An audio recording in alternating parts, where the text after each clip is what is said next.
شفاعة وهذا مطلبي يا نبي. Assalamualaikum warahmatullahi wabarakatuh.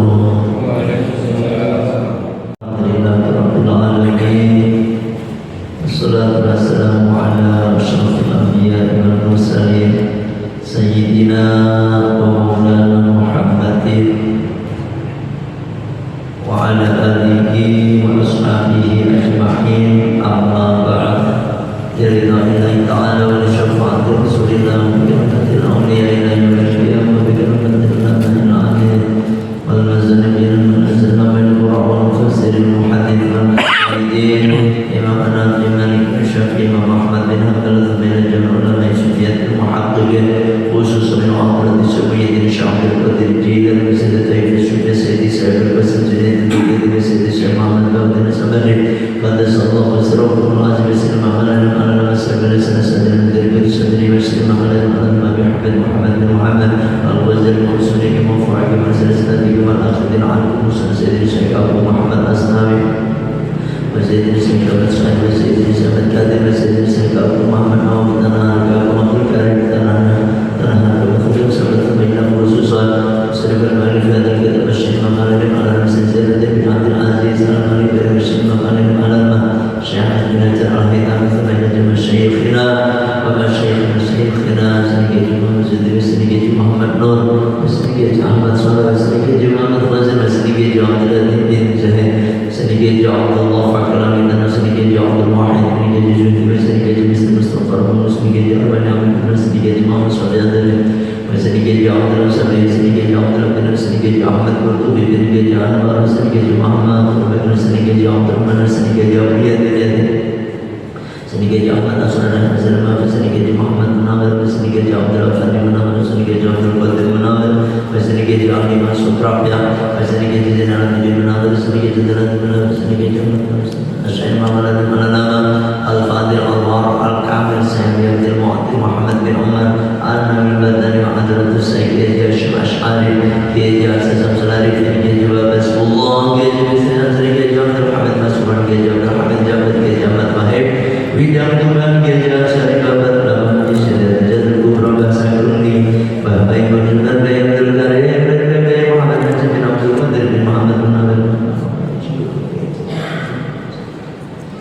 Allah manfaat barakat ulumihim wa kurmatihim wa asrarihim wa rahmat alaina ya Allah.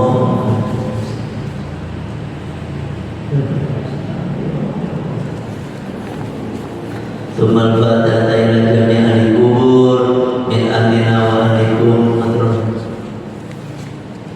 abaina wa abaikum ummatina wa majatina khususan ila ruh. Silakan ahli kuburnya masing-masing.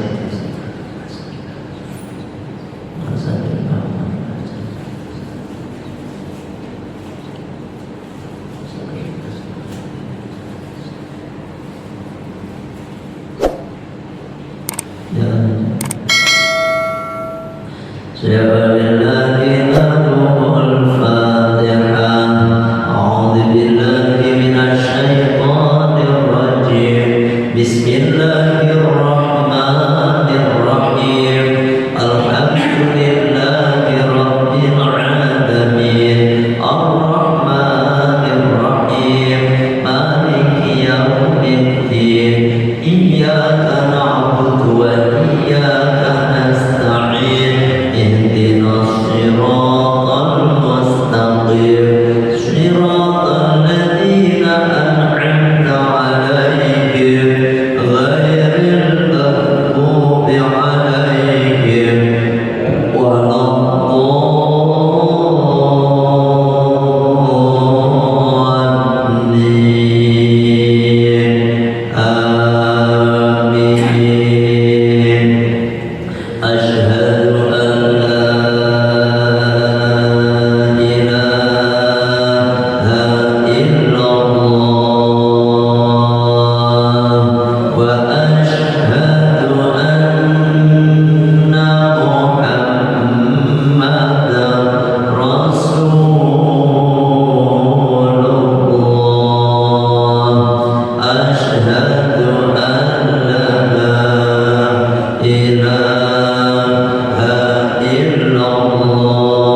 Sebentar, Pak.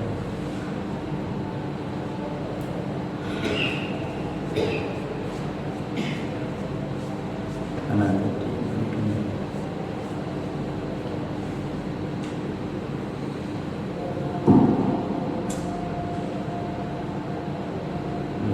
Nggak ada juga ini. Hah? Masya Allah.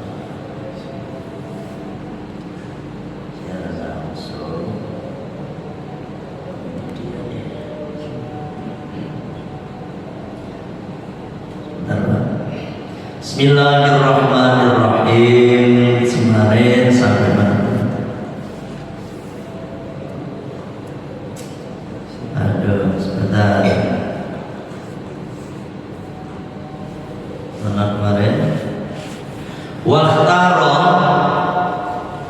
dan memilih kathiruna, kebanyakan ulama, min a'immatina, dari imam-imam kita, madhab Malikin, pada madhabnya Imam Malik, annal ma'a, bahwasanya air layan jusu, itu tidak jadi najis mutlakon, secara mutlak, illa bitaghayyuri, kecuali dengan berubahnya air.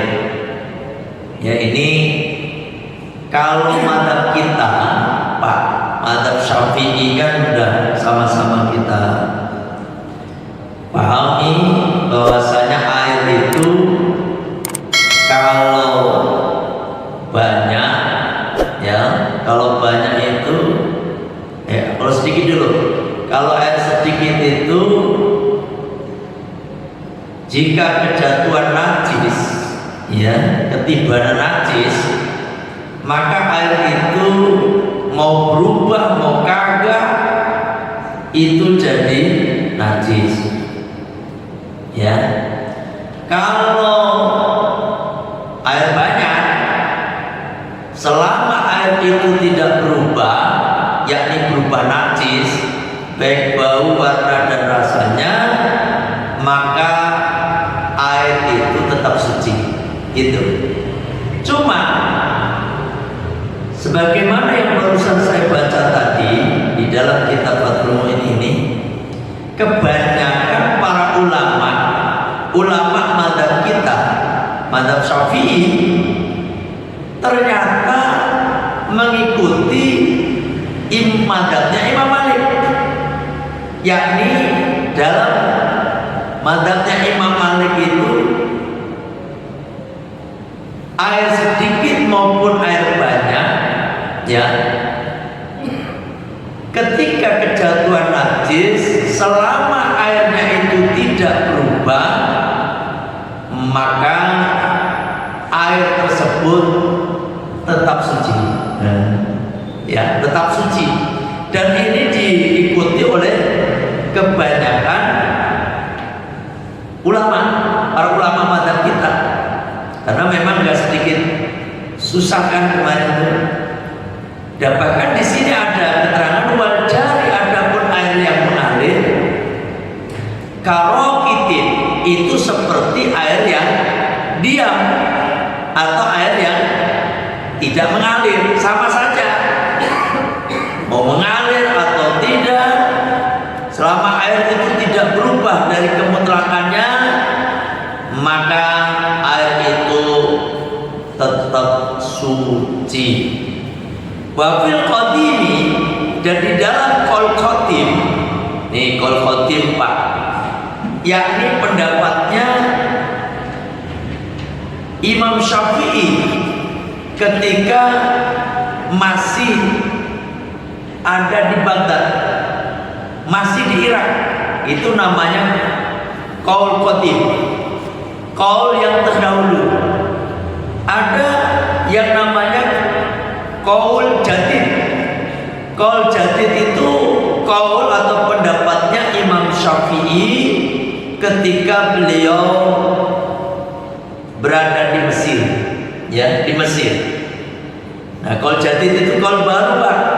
Qaul yang istilahnya revisian deh, yang khotim direvisi menjadi jadid.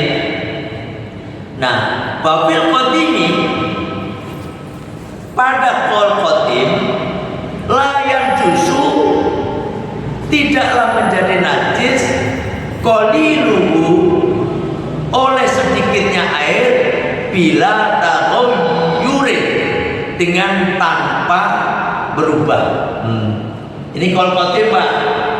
Makanya para ulama banyak pakai gini, ya kan? Pakai ngikutin pendapatnya Imam Syafi'i ya, qaul qadim. Selama air itu tidak berubah, ya tetap suci gitu. Tapi kalau saya pribadi untuk menghilangkan keraguan ketika ada dua pendapat seperti ini, maka hendaknya kita lebih kehati-hatian. Mana yang hati-hati? Yaitu tadi air sedikit, kalau kejatuhan najis dia berubah ataupun tidak, maka statusnya najis. Itu lebih hati-hati. Wawa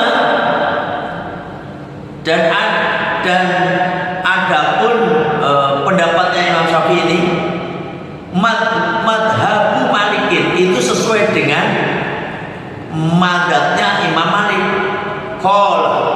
Beliau berkata, siapa Imam Nawawi fil Majmu'i, di dalam kitab Al-Majmu', Imam Nawawi karangan beliau, sawaun sama saja karena ada an-najasatu itu najis ya, ma'iatan itu yang cair, au jamidatan ataupun itu padat, sama saja najis mah. Wal ma'u adapun air alkoholin yang sedikit, idza tanajasa ketika najis itu air yadhuru maka jadi suci, bibulughihi dengan sampainya itu air sedikit, kullataini pada 2 kula. Nih Pak, ya air sedikit ya, air sedikit yang najis ya, air sedikit ketika najis maka spontan dia itu akan suci ketika air itu mencapai 2 kula. Jangan tahu Pak, ini air yang tadi Pak, dia nggak berubah, ya toh. Tadi kan pendapat Imam Syafi'i bahwasanya air sedikit itu kalau kejatuhan najis atau kena najis, baik berubah ataupun tidak, maka dia najis, ya toh. Tapi air sedikit ini yang dianggap najis ini mencapailah 2 kula, yakni 216 liter, maka otomatis dengan sendirinya air itu akan suci. Paham ya? Paham ini? Ini saya hanya baca doang loh Pak. Ini bukan pendapat saya ini. Jadi pentingnya ngaji kitab itu seperti itu, ada dalilnya, ada dasarnya, nggak boleh kira-kira. Ya loh. Wes, saya mana tadi? Walau bima'in mutanajisin, walaupun tercampur dengan air mutanajis. Air mutanajis itu air yang kena najis, gitu, ya kan? Air mutanajis itu dikumpulin menjadi 2 kula, maka air itu otomatis menjadi suci, gitu. Haitsu la tughayyir, selama air itu la tughayyaru bihi, selama air itu tidak berubah bihi padanya, selama itu air itu tidak berubah, ya. Artinya gini Pak, air itu kalau banyak tadi kan begitu, kalau air banyak, kalau kena najis, kalau berubah dari najis maka statusnya najis. Begitu juga ini Pak, air mutanajis nih. Atau air yang sedikit statusnya mutanajis dikumpulin, taruhlah najis tadinya, baunya ini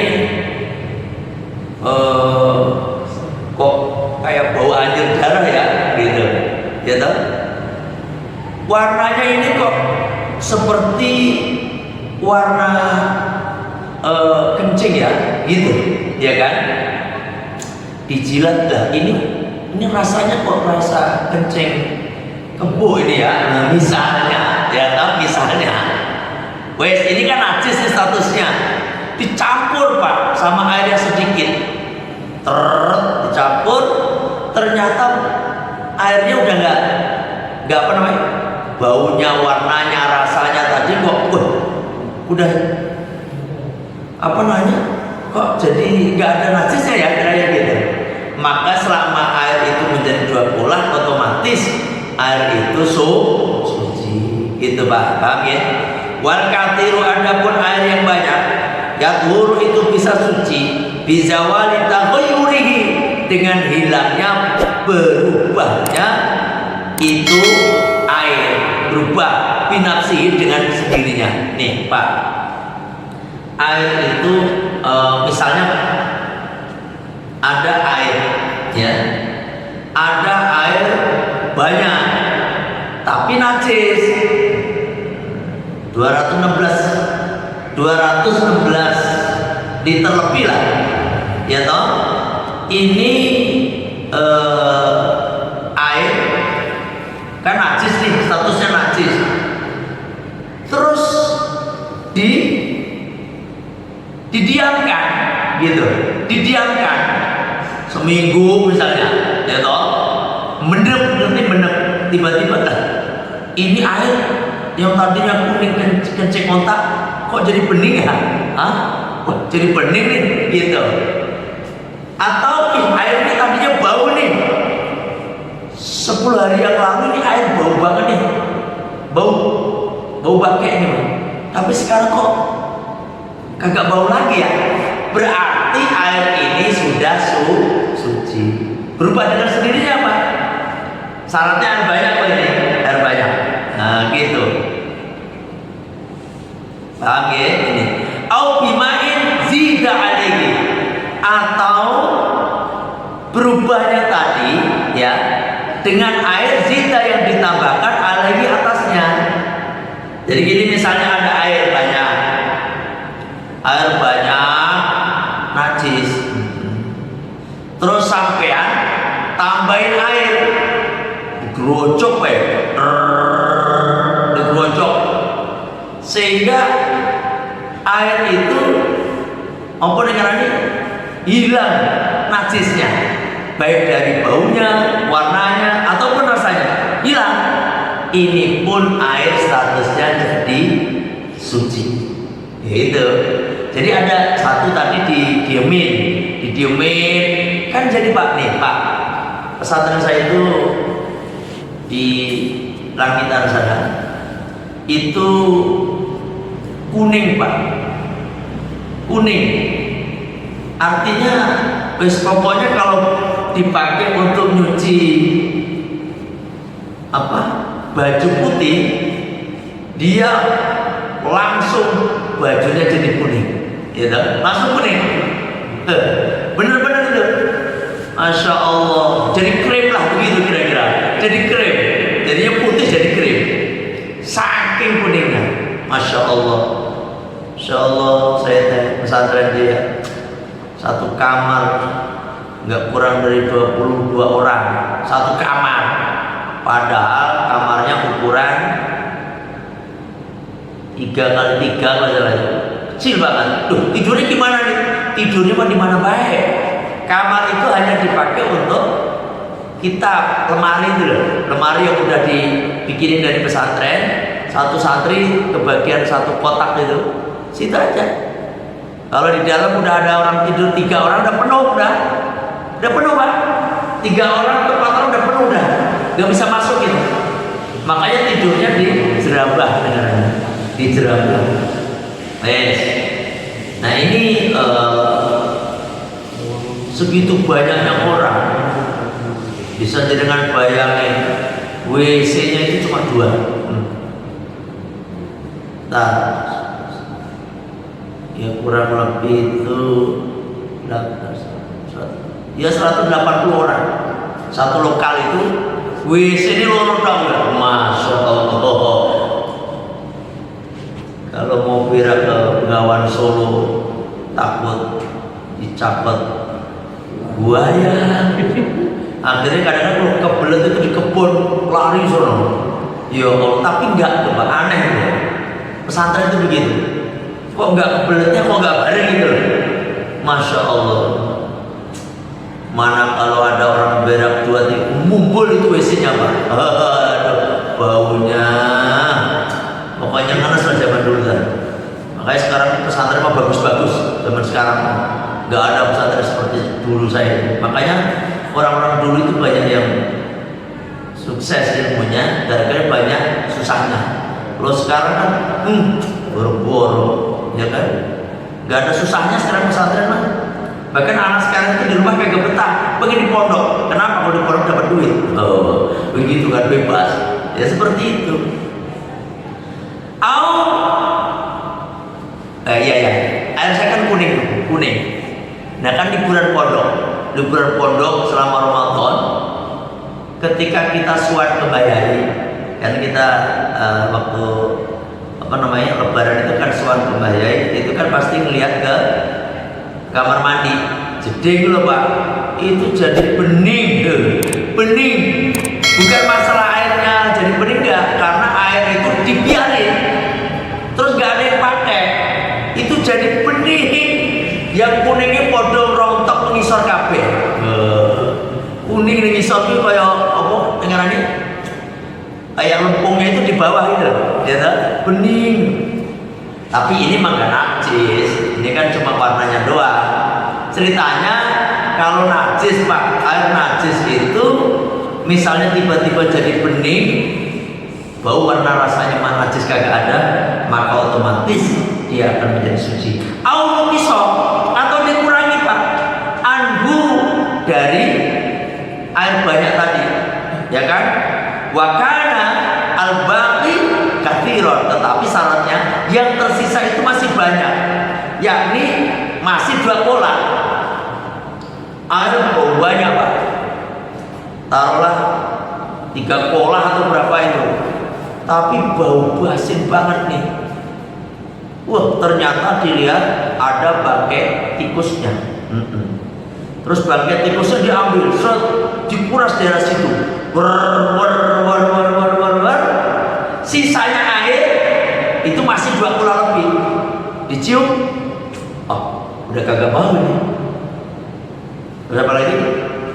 Dilihat, kagak ada. Cuma tadi memang masalahnya bau doang.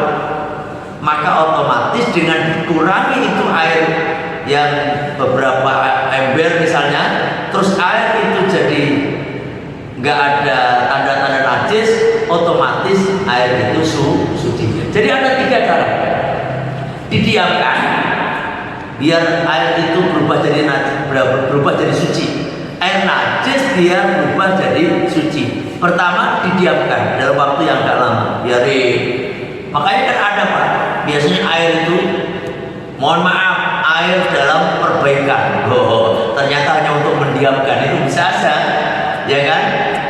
Yang kedua, ditambahin air, gocok air, sehingga hilang najisnya. Yang ketiga, dikurangi, tapi dengan syarat ketika dikurangi air itu tetap banyak. Kalau jadi air sedikit nggak bisa. Dalam madzhab Syafi'i, kalau dikurangi terus sampai jadi 1 kolah, maka statusnya najis tetap. Paham ya? Nah itu. Ono sing takon. Ada yang nanya? Iya. Dengan kemajuan zaman ini kan ke obat itu gimana ya? Obatnya apa Pak? Kaporit. Yang bau kuning, bersih. Ya. Jadi tidak alami gitu ya. Gimana sebenarnya? Ya, kalau air itu misalnya kuning gitu, perlu dikasih bau. Masalahnya kuning tadi, bau tadi najis apa enggak? Gitu. Paham ya? Najis apa enggak? Kuning itu enggak najis, bisa jadi karatan ya toh. Itu bau itu enggak semua terus bau itu najis, kecuali baunya bau bangkai gitu, bau bangkai. Nah kalau kayak gitu mah otomatis. Tapi kalau kapur itu untuk bendingin kalau nggak salah, iya nggak? Untuk bendingin. Kalau bau kelihatannya enggak deh. Ya bau kaporit.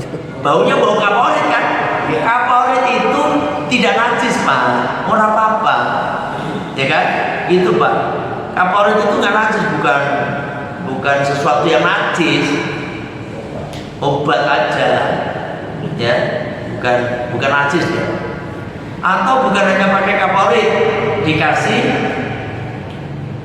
apa pak yang buat mendingin air? Tawas. Tawas itu najis ya? Enggak. Dicemplungin situ jadi bening, ya ora apa-apa. Gitu pak. Tapi kalau najis itu kayak rasa, bau, itu enggak hilang. Kalau dikasih tawas hilang enggak? Saya nanya nih, hilang orang kira-kira? Ada bau basi, dikasih tawas terus baunya hilang nggak? Enggak kan? Tetap bau bangkai. Itu hanya untuk menjernihkan kalau nggak salah. Tawas sama kaporit itu untuk menjernihkan doang. Jernih, tapi kok bau? Ya najis pak. Bau bangkai misalnya. Ini bening banget ya. Dijilat juga kagak ada rasa-rasa najis. Tapi baunya ini air, ini bau bangkai tikus ini mah begitu. Ini najis pak, walaupun bening, walaupun bersih, tapi kalau baunya itu dikira-kira najis, bau sesuatu yang najis, ya najis, gitu pakai. Makanya tapi kalau saya lihat kaporit itu untuk menjernihkan. Itu air butek tuh kasih cemplungin kapur masuk gitu kan, nah gitu doang. Tapi baunya tetap pak banger, tetap gitu. Jadi saya kira begitu pak. Ada yang nanya lagi? Jadi menjadikan air yang banyak agar menjadi suci itu seperti itu caranya. Baik, sekarang kita lanjutkan. Wataniha. Nah sekarang yang kedua nih, baru yang kedua pak. Kita bahas air, itu kan masalah wudhu pak. Wudhu, bahwasanya fasun fi syuruti sholati, masih bahas tentang syarat sahnya sholat. Nah syarat-syaratnya sholat itu yang pertama adalah wudhu. Lah wudhu itu syaratnya harus yang pertama air mutlak. Sekarang baru yang kedua. Air mutlak kan kemarin bosan yang beberapa hari ini kita bahas air doang, ya kan? Nah sekarang baru yang kedua. Wataniha, adapun yang kedua, jarju ma'in ala utwin, mengalirnya air ke anggota. Ini wajib gitu. Jadi wudhu itu pak, yang pertama kan airnya harus suci, mensucikan air mutlak. Yang kedua, airnya itu harus mengalir. Kalau airnya kagak mengalir, kagak sah wudhunya, ya kan? Maka di sini ada keterangan mana tadi? Maksulin air al-utwin, maksulin atas anggota yang dibasuh. Falayakfi, maka tidak cukup ayyumasahu, maksudnya membasuhnya, mengusapnya, ya. Maka tidak cukup, artinya tidak sah kalau mengusap, ya, mengusap bila jiryani, tanpa mengalir, li'annahu, karena bahwasanya masun la yusamma ghuslan, tidak dinamakan dengan membasuh. Gitu. Membasuh sama mengusap. Kan kata-katanya idza kumtum ila sholati faghsilu wujuhakum wa aydiyakum ilal marafiq, ya kan? Gitu kan? Terus wamsahu tuh biruusikum. Nah itu wamsahu musab. Ini ada ghuslun, ada masun. Ulama langsung berpikir ini beda, ghuslun sama masun. Apa bedanya? Kalau ghuslun teh kudu mengalir. Airnya tuh loh sampai terpiuk gitu harus mengalir. Ya, airnya nggak sah diusap, nggak mengalir walaupun basah pak, pakai sorban dicelupin ke apa namanya, ke air belum gitu dilap, walaupun rata kayak orang bedak kan, nggak sah untuk kayak gitu. Karena apa? Usap,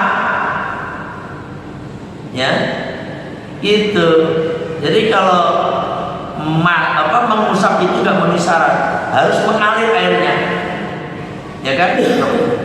Makanya waktu basuh tangan juga begitu kan, kita sunahnya ke sini, dari sini dulu, dialirin, gitu. Coba ya, mengalir dulu. Sekarang saya nanya, kalau wajah, tangan, kaki itu wajib mengalir, yakni dibahas Al-Qur'annya pakai kata ghuslun, ya kan, fagsilu, maka basuhlah. Kalau kepala wamsahu, maka usaplah. Sekarang saya nanya, kalau kita kepala kita basuh, kagak kita usap, sah nggak? Sah. Nggak ada yang ragu dan diem ini, kelihatan ragu ini potongannya nih. Hah? Sah nggak? Iya, sah. Wong usap aja sah, apalagi basuh, gitu maksudnya. Ya kan, usap aja sah, apa Pak Yusuf Pak? Sekarang ngusap kepala nih, kan pakai tangan. Kalau pakai gombal, kain,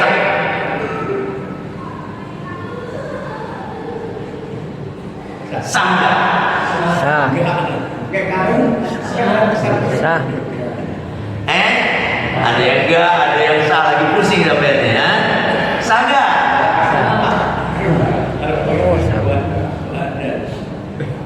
Yang sah ngaco coba, yang sah ngaco. Yang sah. Oh, 1, 2, 3.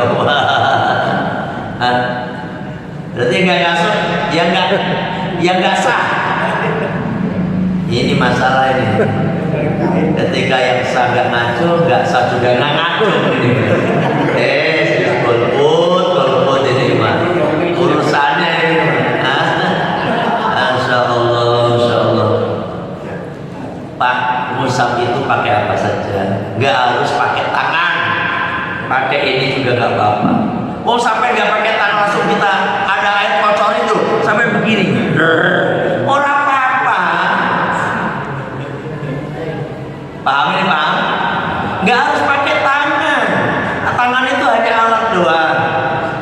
Basuh muka pakai gerojokan, nggak apa-apa. Tangan nggak diusap, nggak apa-apa.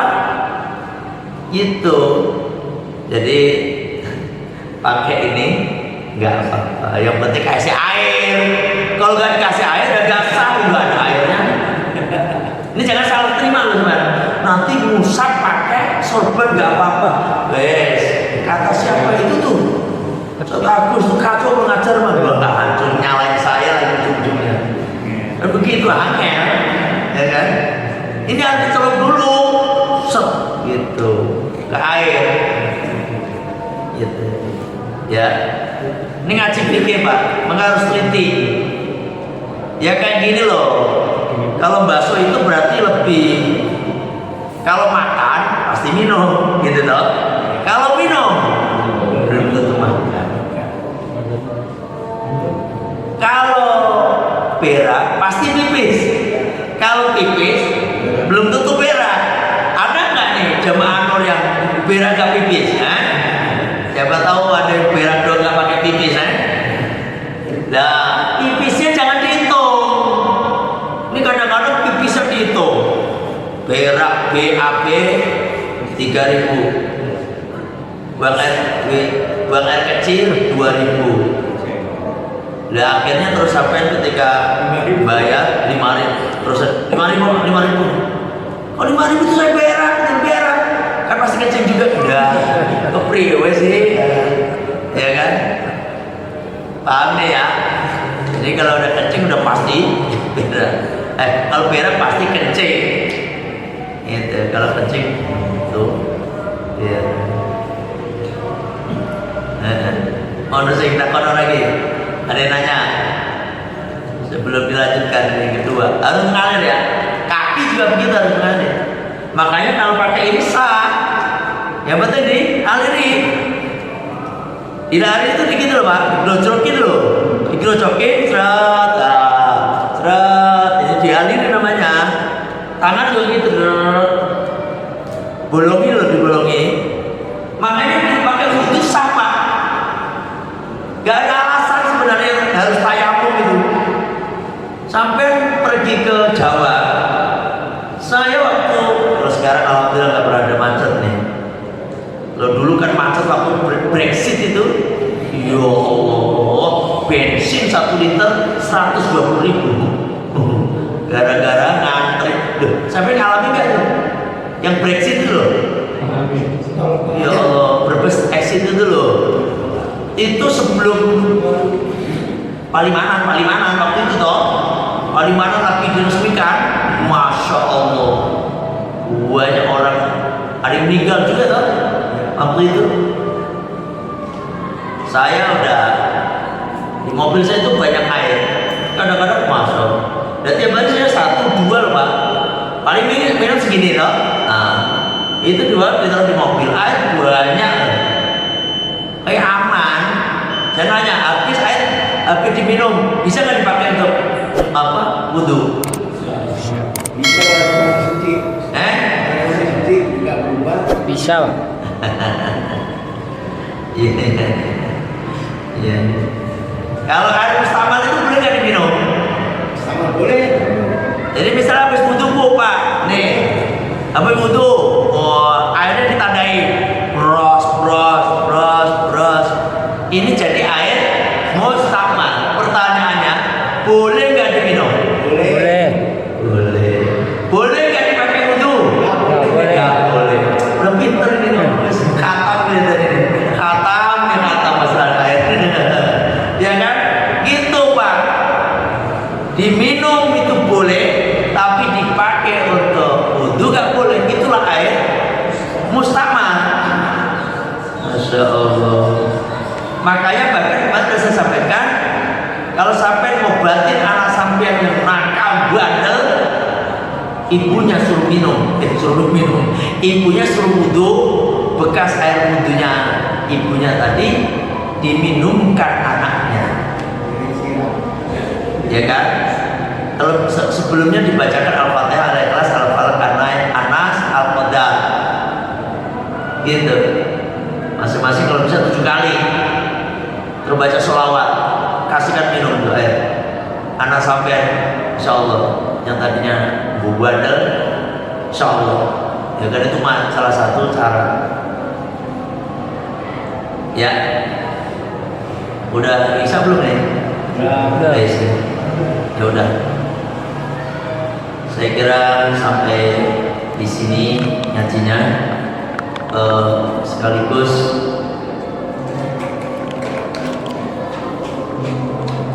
besok minggu depan saya izin sekali ya. Insya Allah kita besok sore rombongan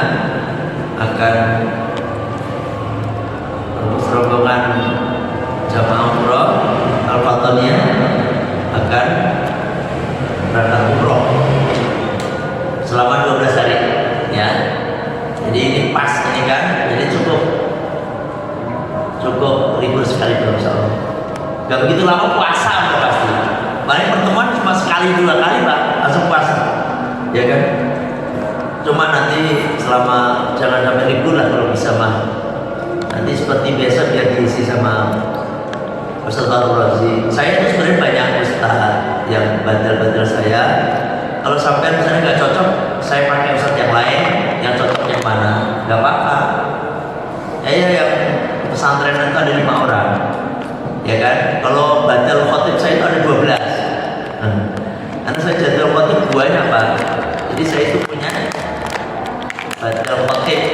Kalau khotib itu beda dengan ngaji. Kalau ngaji kan searah Pak, ya kan? Mau dia komplain, mau nggak suka, dia mau nggak mau dengerin, kagak bisa komplain. Nah, beda dengan ngaji. Kalau ngaji ini take and give, ya kan? Menerima dan memberi. Tapi kalau komplain ini, khotib itu memberi doang, gitu. Makanya nggak jadi masalah, paling budel doang sama ya. Kalau ngaji kan nggak harus kayak gini, harus saling isi.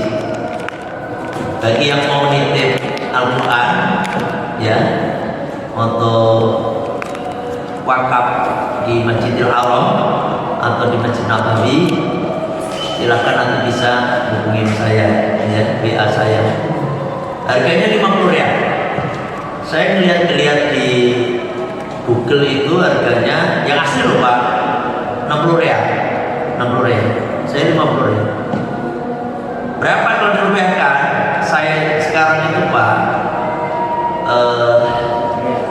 real itu 4.700, 4.600, 4.700. Walaupun di Google kenyataan 4.300 tuh, tapi kenyataan di lapangan itu 4.700 gitu. Makanya kalau dikalikan 50 rial 235.000, ya kan? 235.000. Karena ribet 235.000 ribet, ya mau kelasnya jadi 250.000 lah gitu, ya. Nanti saya taruh di tempat-tempat yang strategis di Masjidil Haram biar dibaca orang sehingga pahalanya mengalir buat Bapak. Kalau wakaf itu masih hidup nggak masalah. Beda dengan badal umroh. Badal umroh itu wajib udah mati. Atau sudah tidak bisa diharap lagi kesembuhannya. Total sakit kira-kira nggak bisa jalan, nggak bisa ini, dibadalin. Itu aja. Kalau apa tadi? Kalau wakaf masih hidup pun nggak masalah. Ya, sampai mau wakaf, sampai terus istri ini sampai anak sampai 2, nggak apa-apa, namanya masing-masing. Gitu. Itu aja sekilas info.